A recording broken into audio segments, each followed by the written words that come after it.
जिंदा मत छोड़ो सालो, हम कोई मंदिर का घंटा है कि कोई भी आके बजा जाता है।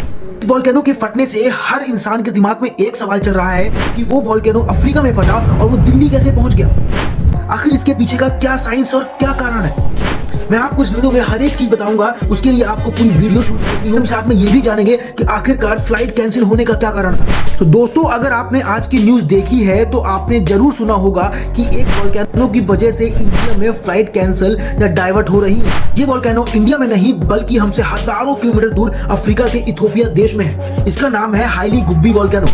ये वोल्केनो इथोपिया के अफर रीजन में है और हजारों सालों बाद एक्टिव हुआ है। इस वोल्केनो से निकली हुई वोल्केनो ऐश हवा के साथ ट्रैवल करते हुए ओमान और यमन को क्रॉस करके इंडिया तक पहुंच गई। इस ऐश की वजह से विजिबिलिटी कम हो गई। कुछ फ्लाइट जैसे इंडिगो की फ्लाइट डाइवर्ट या कैंसिल करनी पड़ी क्योंकि वोल्केनो ऐश प्लेन के इंजन के लिए बहुत खतरनाक होता है। अगर हम इसके करंट स्टेटस की बात करें तो IMD मौसम विभाग ने कंफर्म किया है कि यह ऐश क्लाउड ऑफ इंडिया के ऊपर से निकल चुकी है। अब वेदर या पॉल्यूशन पर इसका कोई बड़ा बुरा असर नहीं पड़ेगा। अब बात करते हैं कि आखिर इसके पीछे का साइंस क्या है और ऐसा क्यों होता है।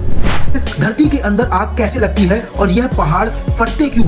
हमारी धरती के ऊपर की लेयर टुकड़ों में बटी हुई होती है जिन्हें हम टेक्टोनिक प्लेट्स कहते हैं। इथोपिया का जो अफर रीजन है वहाँ 3 टेक्टोनिक प्लेट्स एक दूसरे से दूर हो जा रही हैं।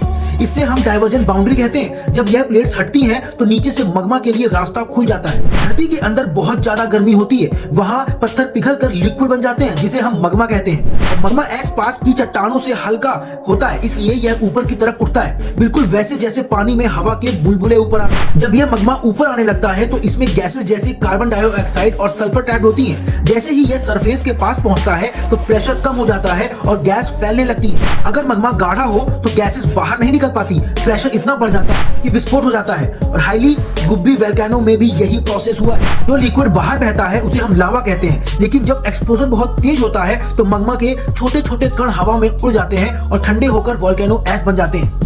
यही ऐश हवा के साथ ट्रैवल करते हुए इंडिया तक पहुंचे थे। तो दोस्तों, इथोपिया के इस इरप्शन ने हमें दिखा दिया कि नेचर कितना पावरफुल है। अफ्रीका में फटा ज्वालामुखी इंडिया की फ्लाइट तक रोक सकता है। राहत की बात यह है कि अब यह ऐश क्लाउड इंडिया से आगे निकल चुका है और फिलहाल किसी बड़े खतरे की कोई संभावना नहीं है। ऐसे इन्फॉर्मेटिव और रियल फैक्ट्स वाली वीडियो के लिए चैनल को सब्सक्राइब जरूर करें।